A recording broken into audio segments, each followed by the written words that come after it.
के मुकाबले में वो शख्स आ रहा है जिसने उसको चैलेंज किया है, और सिर्फ मुकाबला का चैलेंज नहीं किया, हराने का चैलेंज किया है, मैं हरा दूंगा। आ गया वो अल्लाह के रसूल का बेटा, वो नहीफ आदमी, वो कमजोर आदमी। अल्लाह अल्लाह किस लिए? बच्चे भूखे हैं, कोई काम नहीं दे रहा है, बीवी भूखी है, कोई काम नहीं दे रहा है। ऐ दरियापुर के कलीमी मुसलमानों, हुसैनी मुसलमानों, ऐ नबी के आशिकों, जरा दिल पर हाथ रख के सोचना, और कभी भी नबी की औलाद की बारगाह में गुस्ताखी ना करना, कभी कोई ऐसा काम ना करना जिससे सैयद का दिल दुख जाए। इसलिए कि अगर सैयद का दिल दुख गया तो खातूने जन्नत को तकलीफ होगी, खातूने जन्नत को तकलीफ हुई तो मुस्तफा को तकलीफ होगी, और मुस्तफा को तकलीफ हो गई तो खुदा नाराज हो जाएगा। कभी अपने मौला को नाराज मत करना। अल्लाह अल्लाह, वो आले नबी, वो औलादे अली आया मुकाबला के लिए, मुकाबला गाह में वो पहलवान भी आ गया, ये भी नहीफ आदमी भी आ गए। अब एक तरफ लोग पहलवान को देखते हैं, एक तरफ उस नहीफ और नातबा आले रसूल को देख रहे हैं। अल्लाह अल्लाह, जब पहलवान ने हाथ मिलाया तो हाथ मिलाते हुए उस पहलवान के कान में उस आले रसूल ने कहा था, भाई कान जरा करीब लाओ, एक बात कहनी है तुमसे। कहा बोलिए क्या बात है? कहा देख लो, मैं कोई पहलवान नहीं हूँ, मैं कुश्ती के दांव पेश से वाकिफ नहीं हूँ, मुझे कुछ पता नहीं है कि कुश्ती क्या है, लेकिन इतना जान लो मैं आले रसूल हूँ, इतना जान लो मैं सैयद हूँ। मैंने इस चैलेंज को इसलिए किया है कि कई रोज से मेरे बच्चे भूखे हैं, रोज शहर आता हूँ काम की तलाश में, लेकिन मुझे भूखा समझकर, मुझे कमजोर समझकर, मुझे ज़ईफ समझकर कोई काम देने को तैयार नहीं है। एक दिन ऐलान हो रहा था मुकाबले का, मैंने सीने पे पत्थर रखकर अपने बच्चों के पेट को भरने के लिए मैंने चैलेंज किया, और बादशाह ने कबूल कर लिया। भाई ऐसा है कि मैं कोई पहलवान नहीं हूँ, मैं तुझसे तो वाकई जीत नहीं सकता, लेकिन सुन, अगर आज तू नबी की आल के लिए हार जाता है, कल मैदान महशर में तू जीत जाएगा, नाना से तुझे जन्नत दिलवा दिया जाएगा। अल्लाह अल्लाह, सैयद की बात थी दिल में उतर गई, जरा जोर से बोल। नबी की हाल की बात थी सीने में उतर गई। अब पहलवान ने सोच लिया मुझे हार तो जाना है, आज मैं हारूंगा फिर भी जीत जाऊंगा, और आज जीत गया फिर भी हार जाऊंगा। थोड़ी देर दांव पेच होता रहा, और उसके बाद आले नबी ने, औलादे अली ने एक बारगी पटक दिया उस पहलवान को, और सीने पे सवार हो गया नबी का बेटा। हर तरफ शोर हो गया, आज तक किसी ने इसे हराया ना था। एक कमजोर आदमी हरा दिया, एक कमजोर आदमी उसे गिरा दिया। कहा चलो ये पहला मामला तो हो सकता है कि मामला ऐसे ही कोई दांव पे छो रहा हो जिससे वो हार गया हो। दोबारा किया गया, फिर कान में कहा, ऐ पहलवान सुन सुन सुन, मैं आले नबी हूँ, औलादे रसूल हूँ, आज तू मेरे लिए हार जाएगा, मैदान महशर में तुझे जिता दिया जाएगा, मैं अपने नाना से अर्ज करूंगा। फिर दांव पे थोड़ा सा होता रहा, और फिर थोड़ी देर के बाद बगदाद ने देखा कि वो नबी का बेटा उस पहलवान के सीने पर बैठकर अपने फतह नुसरत का झंडा लहराता हुआ नजर आ रहा है। हर तरफ उस पहलवान को बुरा भला कहा जा रहा है, और औलादे नबी को मुबारकबाद पेश किया जा रहा है, सैयद को मुबारकबाद पेश किया जा रहा है, फातिमा के नूर नजर को मुबारकबाद पेश किया जा रहा है। बादशाह ने बहुत सारे इनामात दिए, बहुत सारे इकराम से नवाजा, लेकिन वो पहलवान सर को नीचा करता हुआ वो एक तरफ से निकल गया। अब कोई शाबाशी देने वाला नहीं है, लेकिन जब रात में वो पहलवान सोता है, किस्मत बेदार होती है, मुस्तफ़ा ख्वाब में तशरीफ लाते हैं, रसूलुल्लाह ख्वाब में तशरीफ लाते हैं, सहाबा का मजमा लगा है। आका फरमाते हैं, ऐ मेरे सहाबा, मेरे जुनैद को बुलाओ। जोर से बोलो, जोर से बोलो, जोर से, मेरे जुनैद को बुलाओ। जुनैद बुलाए गए। रसूल ने फरमाया, जुनैद तुमने मेरी आल के लिए हारना गवारा किया है, आज तेरे सर पे विलायत का ताज सजा दिया जा रहा है। उसी जुनैद को जमाना जुनैद बगदादी कहता है। जोर से बोलें। एक आले रसूल के एहतराम ने, एक आले रसूल की इज्जत ने, एक आले रसूल की वजह से हारने ने हमेशा के लिए जुनैद बगदादी को जितवा दिया। ऐसी हार पे जमाने की सारी जीत कुर्बान हो गई। अल्लाह, जोर से बोलो, जोर से, जोर से। ये जुनैद बगदादी कौन है? गौसे पाक से 200 साल पहले का जमाना गुजरा है। कितने साल? 200 साल पहले।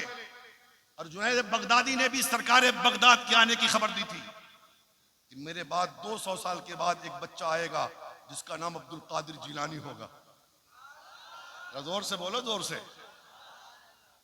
जो बगदाद का गौसो कुतुब होगा, जो इमामुल औलिया होगा, जो सैयदुल औलिया होगा। तो हजरात, मोहब्बत करो। और मैं आपको सलाम करता हूं, मुबारकबाद पेश करता हूं। मैं किसी पीर के खिलाफ नहीं बोलता, लेकिन हां, उस पीर को छोड़ता भी नहीं हूं जिस पीर के अमल और किरदार से मुस्तफा का कानून टूटे, शरीयत का कानून टूटे। कोई मुझे दावत दे न दे, लेकिन हम तो यार सच्चे पीर वाले हैं। कौन कहता है हम पीर वाले नहीं? हमारा पीर तो देख लो। लाओ जवाब, लाओ जवाब, लाओ जवाब। और ये सच्चाई है, गलत नहीं है। और पीर अगर आले रसूल मिल जाए, बागे ज़हरा का फूल मिल जाए, अली के गुलशन का फूल मिल जाए, एक बात जान लो यार, जो आले रसूल होते हैं ना, वो सखी इब्ने सखी होते हैं। अच्छा भाई, यकीनन मैं आपसे बहुत मोहब्बत करता हूं। क्यों पता है? सिर्फ इसलिए कि आप हमारे हुजूर से मोहब्बत करते हैं। आज मंडी लगी है पीरों की। आकड़ पीर, बाकड़ पीर, लोटा पीर, कटहल पीर, आलू पीर, प्याज पीर, देख लो पीर। मैंने कहा ना, कलमा याद नहीं, वजू का तरीका मालूम नहीं, कभी मदरसा गया ही नहीं, कभी कुछ पढ़ा ही नहीं, तो क्या मालूम? कहीं से खिलाफत खरीद लिया, समझ रहे हैं ना, और पीर बन गया। ऐसे लोगों से खबरदार रहना, ऐसे लोगों के चक्कर में मत पड़ना। तुम खुश नसीब हो कि तुम्हारा पीर वारिसे मुस्तफा भी है, आले मुस्तफा भी है। अब सुनो, अब पीर के लिए या वली होने के लिए कितनी चीजें जरूरी है पता है? ये हम नहीं बोलेंगे, गौसे आजम से पूछते हैं। जरा जोर से बोलें। सरकारे गौसे आजम से पूछते हैं, आका पीर कौन बन सकता है? वली किसको कहा जाएगा? या किसकी लंबी पगड़ी को देखकर वली कह दे, किसकी लाठी को देखकर वली कह दे, किसके जुब्बा व दस्तार को देख के वली कह दे? का नहीं, क्या सब पीर बन सकता? का नहीं। गौसे आजम फरमाते हैं, पीर होने के लिए 12 शर्तों का होना जरूरी है। ये कौले गौसे आजम है। फलाइलुल जवारे उठाओ और उसमें पढ़ लो।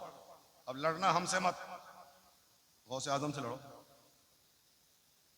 जितने सड़क छाप पीर है ना, ये तकरीर करने के बाद सब मेरे मुखालिफ हो गए, लेकिन जो सच्चे थे ना, उन्होंने दुआएं दी। जरा जोर से बोलो और मोहब्बत से बोलो, या रसूल अल्लाह। अरे मियाँ सरकार, दूल्हा मियाँ के उर्स में बैठे हो। मैंने पहले कहा ना, ये अजमेर का भी फैजान है, कटरा का भी फैजान है, बगदाद का भी फैजान है, और सारे फैजानों का मजमुआ बनकर मसूद मिल्लत यहां तशरीफ फरमा। समझ रहे हैं? तो सुनो, गौर से सुनो, गौर से सुनो। कुछ लेके जाओ, कुछ लेके जाओ, फालतू लफ्ज़ी नहीं होनी। हाँ, जिम्मेदार स्टेज पे जिम्मेदार गुफ्तगू होनी चाहिए। सरकार बगदाद फरमाते हैं, ला यजूज़ु लिशैखिन अन यजलिसा अला सज्जादतिन निहाया वयतक़ल्लदु बिसैफिल इनाया हत्ता यकूना इस्नता अशरत खसलतन। गौसे आजम फरमाते हैं किसी पीर के लिए पीरी मुरीदी के मसनद पर उस वक्त तक बैठना जायज नहीं है जब तक कि उसके अंदर 12 सिफतें मौजूद ना हो। जरा जोर से बोलो, जरा जोर से बोलो। 12 सिफतें मौजूद ना हो। ला यजूज़ु लिशैख़िन अन यजलिस अला सज्जादतिन निहाया व यतक़ल्लदु बिसैफ़िल इनाया हत्ता यकूना इस्नता अशरत खसलतन। किसी पीर के लिए पीरी मुरीदी के मसनद पर बैठना उस वक्त तक जायज नहीं है जब तक कि उसके अंदर 12 सिफतें मौजूद हो। अब सुन लो कौन कौन सिफत है। इस्नतान मिन अल्लाह, 2 सिफत अल्लाह की। बोलते जाओ यार, बोलने में पैसा लग रहा है क्या? सुभान अल्लाह कहोगे, अल्लाह की पाकी बयान करोगे, फरिश्ते गवाह होंगे। मौला सारी दुनिया सो रही थी, दरियापुर में कलीमी दीवाने तेरी पाकी बयान कर रहे थे। इस्नतान मिन अल्लाह, 2 सिफत अल्लाह की। व खसलतान मिन नबील करीम, 2 सिफत हुजूर की। व खसलतान मिन अबू बकर सिद्दीक, 2 सिफत हजरत अबू बकर सिद्दीक की। व खसलतान मिन उमर इब्न खत्ताब, 2 सिफत हजरत फारूक आजम की। व खसलतान मिन उस्मान इब्न अफ़्फ़ान, 2 सिफत हजरत उस्मान गनी की। व खसलतान मिन अली इब्न अबी तालिब, और 2 सिफत मौलाए कायनात की। 12 हो गई, 12 हो गई ना, 12 हो गई। अब कौन कौन है ये सुन लीजिए। इस्नतान मिन अल्लाह, 2 सिफत अल्लाह की। पीर कैसा हो? अन यकून सत्तारन व गफ्फारन, पीर के अंदर सिफत सत्तारी भी हो और सिफत गफ्फारी भी हो। मतलब यह है कि पीर ऐसा हो कि जो अपने मुरीदों के ऐबों को छुपाता भी हो और मुरीदों की गलतियों को माफ भी कर देता।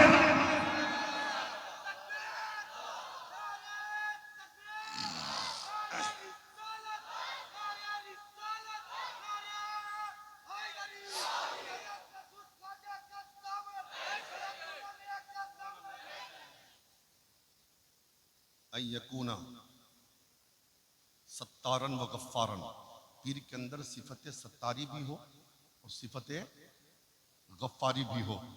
यानी पीर ऐसा हो कि वो मुरीदों के ऐबों को छुपाता भी हो, उनकी गलतियों को माफ भी कर देता हो। वही इस्नतान मिन नबील करीम, 2 सिफत हुजूर की। अन यकून शफीकन रफीका, वो शफीक भी हो वो रफीक भी हो। मतलब क्या है? पीर वो हो, ऐसा होना चाहिए जो मुरीदों पे शफकत भी करता हो और नर्म लहजे से गुफ्तगू भी करता हो। अल्लाह अल्लाह, 4 हो गए। वो इस्नतान मिन अबी बकर सिद्दीक, 2 सिफत हजरत अबू बकर सिद्दीक की। अन यकून सादिकन, पीर झूठा ना हो, सच्चा हो। पीर झूठा ना हो, सच्चा हो। अब आप कहेंगे मौलाना सच्चा तो सब अपने आप को कहते, झूठा भी कहता है कि हम सच्चा है, तब कैसे होगा? अब देख लो, सरकार गौसे पाक ने सारा मामला हल कर दिया। सिर्फ वो अपने आप को सच्चा ना कहता हो, अन यकून सादिकन, सच्चा भी हो, वो मुतसद्दिकन, और जमाने वाले उसे सच्चा समझते भी हो। सिर्फ अपने आप को सच्चा ना कहता हो, लोग भी कहते हो कि ये बहुत बड़ा सच्चा है, मगर ना। अन यकून सादिकन व मुतसद्दिकन, वो सच्चा भी हो और जमाने वाले उसे सच्चा मानते भी हो। व इस्नतान मिन उमर बिन खत्ताब, 2 सिफत हजरत फारूक आजम की। अन यकून अम्मारन व नहान, नेकियों का हुक्म देता हो, बुराइयों से रोकता हो। और आजकल कुछ पीर को देखिएगा, मुरीद को बुराई से नहीं रोकेगा, कहीं बैत तोड़ के भाग न जाए। चल रहा है यार, ऐसा चल रहा है। ऐसा जो सड़क छाप जो पीर लोग है ना, वो जल्दी मुरीद को नमाज पढ़ने के लिए नहीं कहेगा, और सारा मुरीद उसका बेनमाजी रहता है। मौलवी के करीब तो जाता नहीं है, ये जाहिल लोगों को मुरीद करता है, फंसाता रहता है। ऐसे लोगों से बच के रहिएगा, ठीक है। अन यकून अम्मारन व नहान, वो नेकियों का हुक्म देता हो, बुराइयों से रोकता हो। वो इसनतान मिन उस्मान इब्न अफ़्फ़ान, दो सिफत हज़रत उस्मान ज़ुन्नुरैन की। वो क्या है? अन यकून ताआमन, पीर बहुत बड़ा सखी हो, बहुत ज्यादा खाना खिलाने वाला हो, मतलब बहुत बड़ा सखी हो। वह कायमुल लैल वन्नासु नाइमुन, और जब लोग सो जाएं रात को तो रात में कयाम करके रब की बंदगी करने वाला हो, रब की बंदगी करने वाला हो। ये दो सिफत उस्मान गनी की। और अन यकूना व इसनतान मिन अली इब्न अबी तालिब, और दो सिफत मौलाए कायनात की। मौलाए कायनात की दो सिफत ने तो सारा काम हल कर दिया। फरमाते हैं अन यकून आलिमन, जोर से बोलो, पीर जाहिल ना हो, पीर आलिम हो, साहिब इल्म हो। अन यकून आलिमन, वो साहिब इल्म हो, वह शुजाअन, बुज़दिल ना हो, बहादुर हो। बुज़दिल ना हो, बहादुर हो। दो सिफत अल्लाह की, दो सिफत हुजूर की, दो सिफत अबू बकर की, दो सिफत उमर की, दो सिफत उस्मान की, दो सिफत अली की। ये 12 शर्तें पीर के लिए जरूरी है। जब गौर से हम देखते हैं तो ये 12 शर्तें सरकार दूल्हा मियां में पाई जाती है। सरकार दूल्हा मियां ने अपने बेटे हजरत मसरूर मिल्लत को अता किया, और मसरूर मिल्लत ने अपने शहजादे मसरूर मिल्लत को सारी चीजें अता।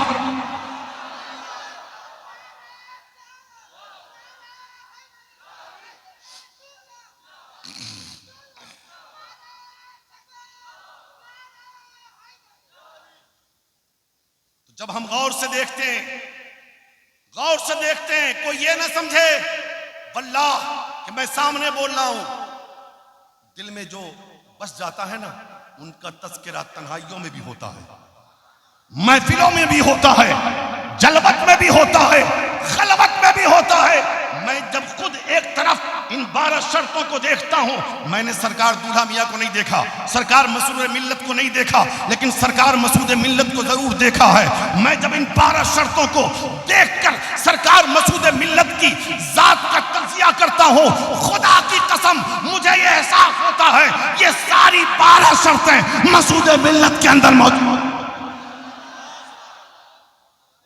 और सुनो, जब बेटा इन शर्तों का मजमुआ है तो बाबा कितना बड़ा होगा, दादा का आलम क्या होगा जब उनके गदा भर देते हैं शाहाने जमाना की झोली।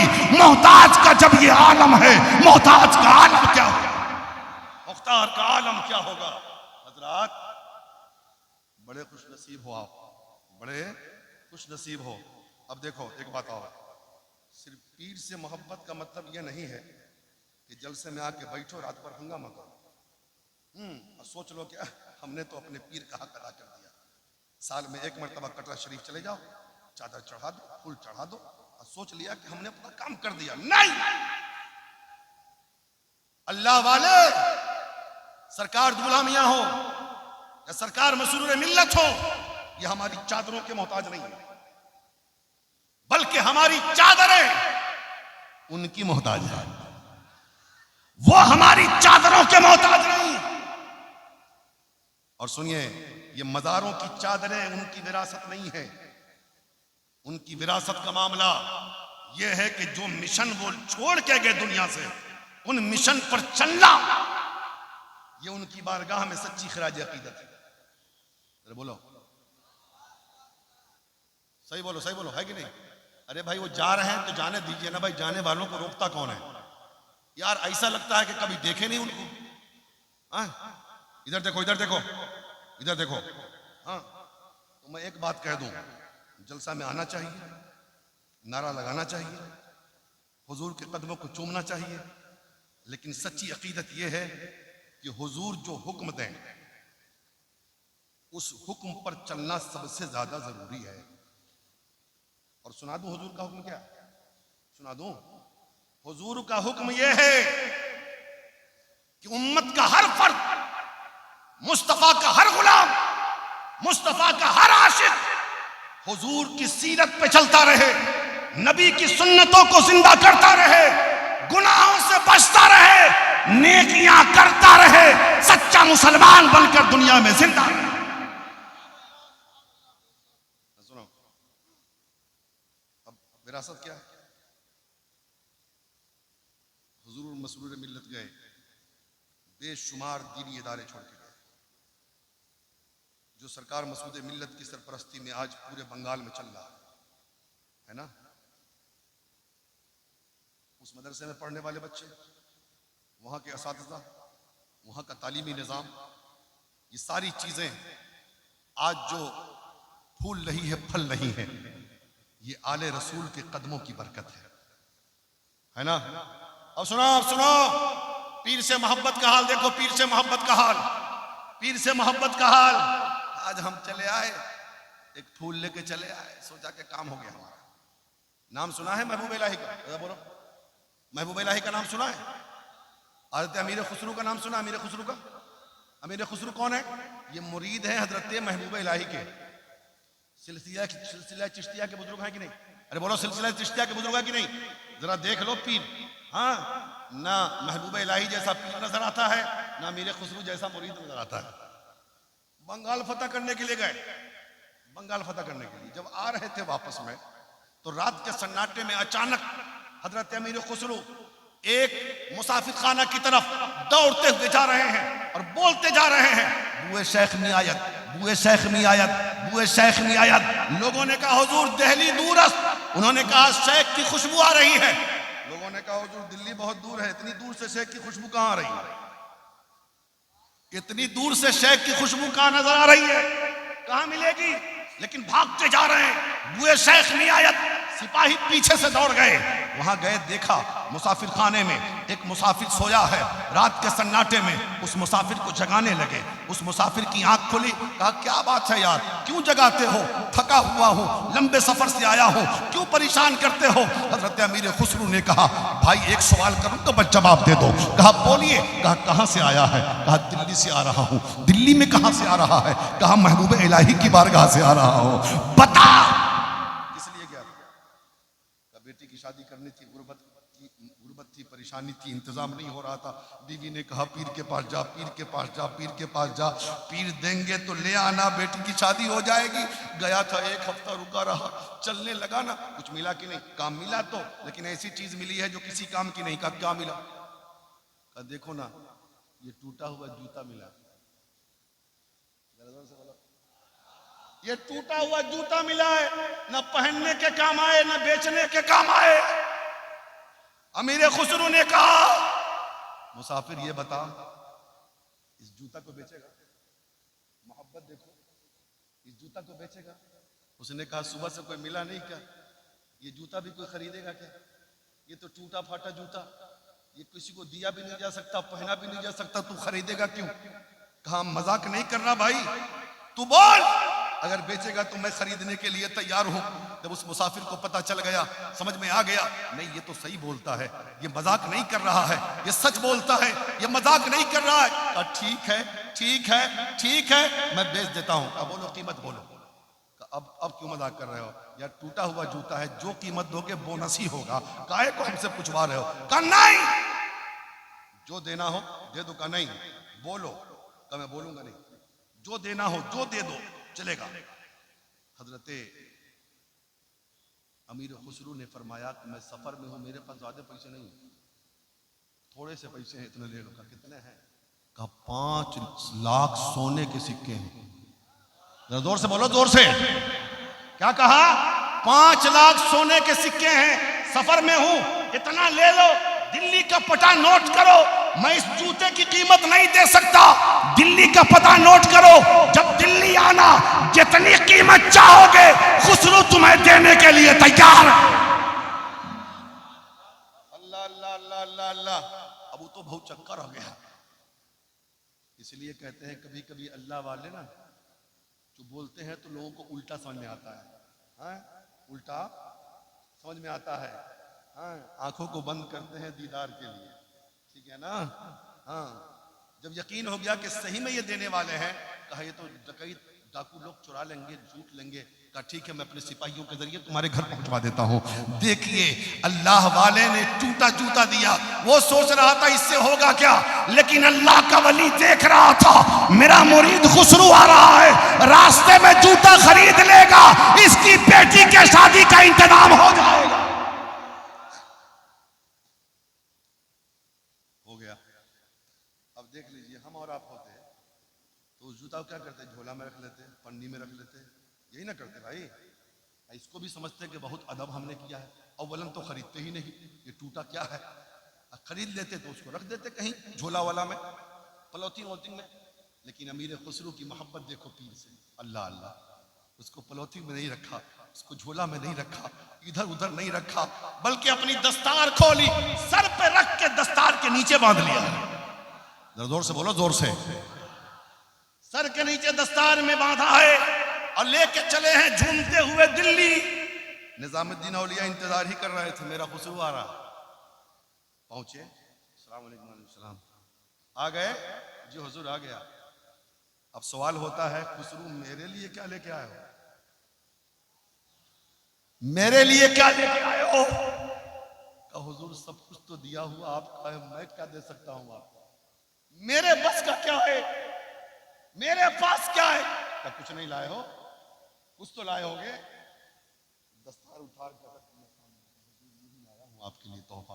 अरे ये तो मैंने एक मुरीद को दिया था, एक हफ्ते से पड़ा था, उसकी बेटी की शादी थी तो मैंने दिया, कुछ था नहीं तो मैंने कहा इसी को लेके चला जा।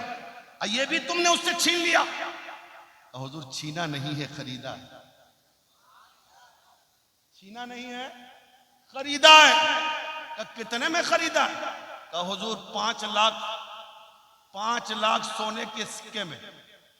महबूब इलाही फरमाते हैं बस मेरे जूते की कीमत इतनी कम।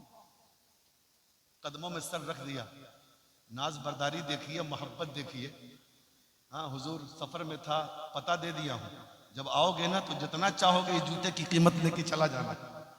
महबूब इलाही फरमाते हैं अमीर खुसरू इतनी मोहब्बत करते हो मुझसे आप, इतना प्यार है, इतनी अकीदत है, सरकार जबान से बयान नहीं कर सकता। इससे भी ज्यादा है, इससे भी ज्यादा है, इससे भी ज्यादा है। उसी वक्त महबूब इलाही ने फरमाया था अगर शरीयत इजाजत देती तो हम और खुसरू एक ही कब्र में दफन हो गए हो। लेकिन ऐसा नहीं हुआ। लेकिन वहीं पर पीर का मजार है, वहीं पर मुरीद का मजार है। लेकिन ये जरूर फरमाया था जो मेरे यहां आना चाहे पहले खुसरू के यहां आए, फिर मेरे यहां की हाजिरी कबूल कर। समझ रहे हो? जब कोई मोहब्बत से अपने पीर को मानता है, अपने पीर से अकीदत रखता है, तो पीर भी नवाजने में देर नहीं लगाता। थोड़ा सा इम्तिहान होता है, इम्तिहान में पास हो गया तो बेड़ा पार हो गया। समझ रहे हैं ना? इसलिए मेरे भाई मैंने शुरू में बहुत सारी बातें कही कि पीर का फायदा क्या है, पीर बनाना जरूरी क्यों है। अब बगैर पीर के काम चलता भी नहीं है। मैंने कहा पीर हमारा मरकज होता है, जो जवाब हमसे नहीं बनता हमारा पीर जवाब देता है। जहां हम फंसते हैं हमारे पीर हमारी रहबरी करते हैं, जहां पर हम परेशान होते हैं हमारी परेशानियों का इजाला हमारे पीर के जरिए होता है। और सुनोगे जरा जोर से बोल दो, जरा दिल्ली से चलो अजमेर, जरा दिल्ली से चलो अजमेर। अच्छा सुना है ना जन्नती दरवाजा अजमेर में? गए हो कभी? गए हो?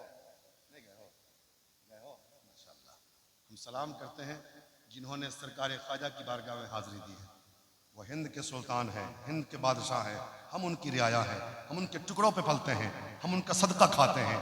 ये सरकार गरीब नवाज का दरबार ऐसा दरबार है, क्या हिंदू है, क्या मुसलमान है, क्या सिख है, क्या ईसाई है, जो भी आता है हिंदुस्तान सबसे पहले गरीब नवाज की बारगाह में हाजिरी देता है। आपको कहानी मालूम होगी ना, एक अंग्रेज आया हिंदुस्तान देखने के लिए, उसने ताजमहल देखा, लाल किला देखा, कुतुब मीनार देखा, हर जगह गया, अजमेर भी गया। जब यहां से लौटा तो अजीजो अकारिब ने कहा, दोस्तों ने कहा इंडिया गए थे, ये बताओ क्या क्या चीज देखा और किस चीज ने तुम्हें ताज्जुब में डाल दिया, हैरत में डाल दिया।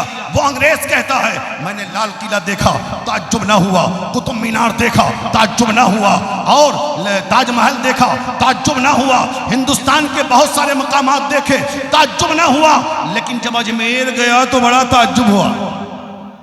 जोर से बोलो, जोर से। अजमेर गया तो बहुत ताज्जुब हुआ। का क्या ताज्जुब हुआ? का मैंने देखा अजमेर का सुल्तान अपनी कब्र में लेटकर पूरे मुल्क पर हुकूमत कर रहा।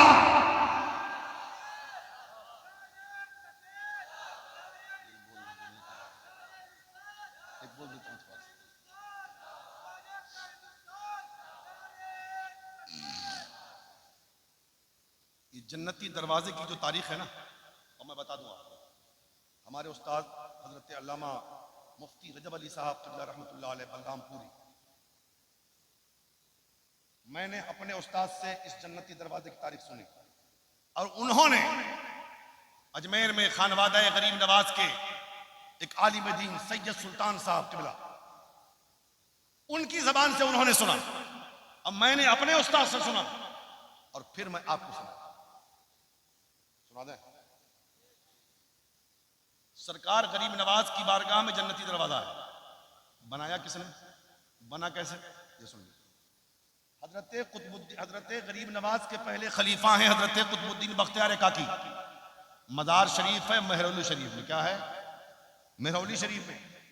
और हजरत कुतुबुद्दीन बख्तियार काकी के पहले खलीफा हैं हजरत बाबा फरीदुद्दीन गंजे शकर, जिनका मजार पाक पटन पाकिस्तान है ना, इतना तो समझ गए ना। एक मर्तबा दिल्ली में हजरत कुतुबुद्दीन बख्तियार काकी को भूख लगी। सरकार कुतुबुद्दीन बख्तियार काकी ने फरमाया, फरीद, ए बेटा फरीद, पैसे ले लो, रोटी गोश्त लेके चले आओ। पैसा लेके गए रोटी गोश्त लाने के लिए। गए तो चौराहे पर बहुत भीड़ देखा। एक शख्स से पूछा, भाई ये मजमा कैसा लगा है, ये भीड़ कैसी लगी है, ये जम्मे गफीर कैसा है, ये झमघटा कैसा है कि हर तरफ रास्ते बंद हो चुके हैं, रास्ता नहीं है जाने के लिए। कहा सुनो, एक अल्लाह का नेक बंदा है, एक अल्लाह का बरगुज़ीदा बंदा है, एक अल्लाह का वली है जो इस चौराहे पर खड़े होकर ऐलान करता है, जिसे जन्नत चाहिए वो मुझे एक बार देख ले, जिसे जन्नत चाहिए मुझे मेरी जियारत कर ले, जिसे जन्नत चाहिए मेरा दीदार कर ले। ऐ फरीद, पूरी दिल्ली उनको देखने के लिए उमड़ पड़ी है, उनकी जियारत के लिए उमड़ पड़ी है, उनको देखने के लिए आई हुई है, इसीलिए भीड़ लगी है, इसीलिए मजमा लगा है, इसीलिए जमघटा लगा है। हजरत बाबा फरीद मजमे को चीरते हुए होटल पहुंचते हैं, रोटी गोश्त लिया, फिर आए तो भीड़ लगी ही हुई थी, आने जाने में बहुत ताखीर हो गई। जब पहुंचे तो हजरत कुतुबुद्दीन बख्तियार काकी ने फरमाया, फरीद इतनी देर कर दी। हजरत कुतुबुद्दीन के सामने बाबा फरीद गंजे शकर अर्ज करते हैं, हुजूर ऐसी ऐसी बात है, एक अल्लाह का वली नेक बंदा उस चौराहे पर खड़े होकर ऐलान कर रहा है, जिसे जन्नत चाहिए मुझे देख ले। पूरी दिल्ली जमा है और देख के जन्नत हासिल कर रही है, दिल्ली के लोग जन्नत हासिल कर रहे हैं। सरकार इसीलिए देर हो गई। हजरत बाबा कुतुबुद्दीन फरमाते हैं, अच्छा फरीद ये बताओ कि तुमने उन्हें देखकर जन्नत हासिल किया कि नहीं? जरा जोर से बोलिए, जोर से। पीर से मोहब्बत बता रहा हूं, पीर से मोहब्बत। तुमने उन्हें देख के जन्नत हासिल किया कि नहीं? रोने लगे बाबा फरीद, कदमों पे गिर गए, कहते हैं आका वो कोई और होगा जिसका पीर इस लायक नहीं होगा, वो दूसरों को देख कर जन्नत हासिल करेगा। मेरा पीर तो ऐसा है, मैं सुबह शाम देखता हूं और अपने पीर को देख के जन्नत हासिल करता हूं। अल्लाह अल्लाह अल्लाह। अच्छा, इतनी मोहब्बत करते हो मुझसे? आका इससे भी ज्यादा करता हूं।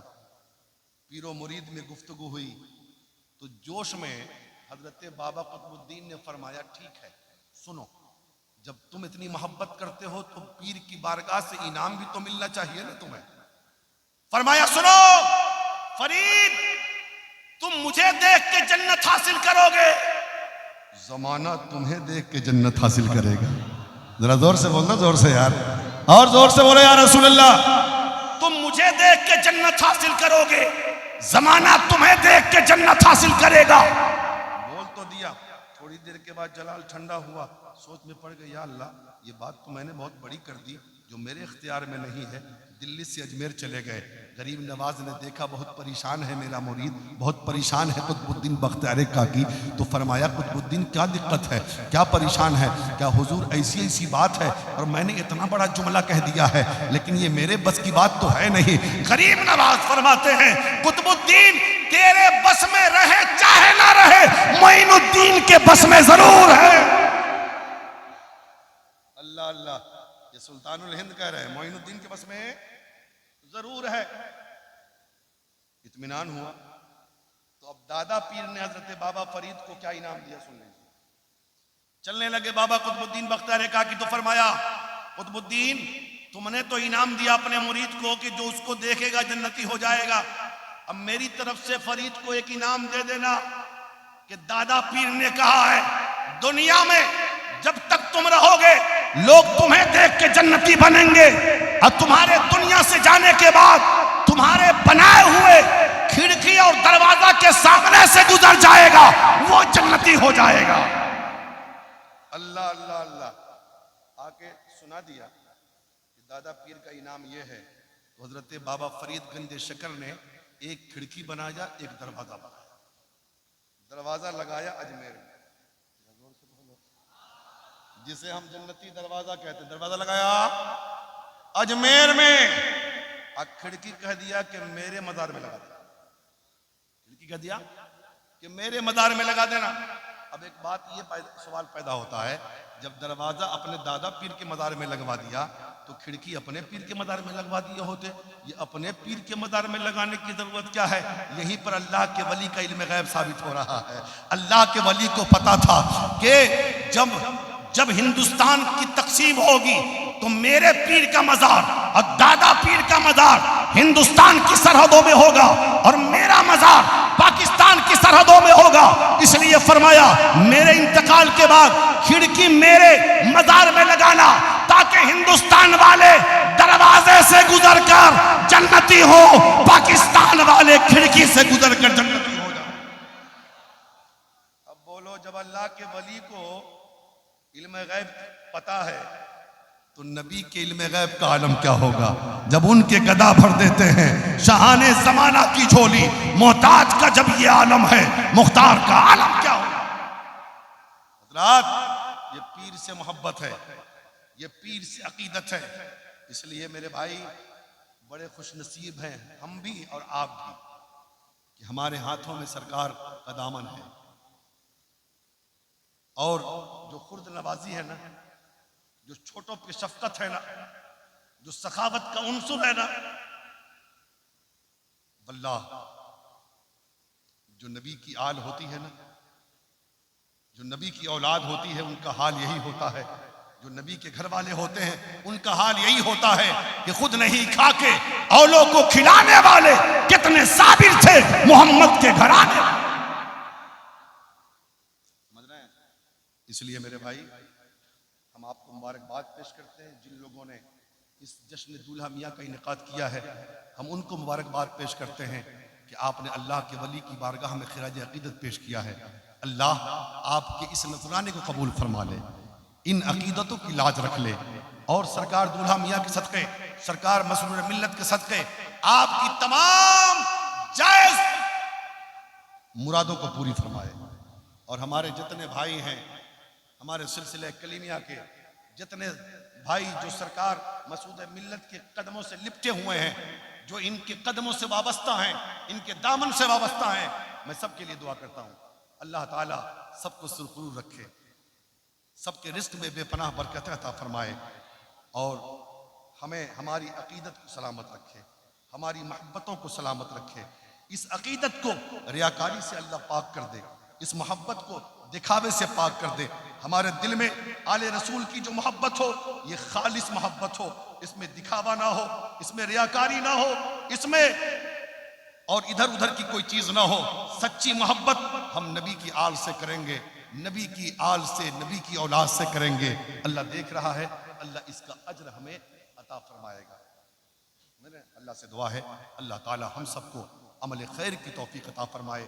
मेरे बोलने में कोई भी अमदन सहबन खताएं लफ्ज़ें भूल चूक हो गई हो, मैं सिर्फ दिल से तौबा करता हूँ। आप भी पढ़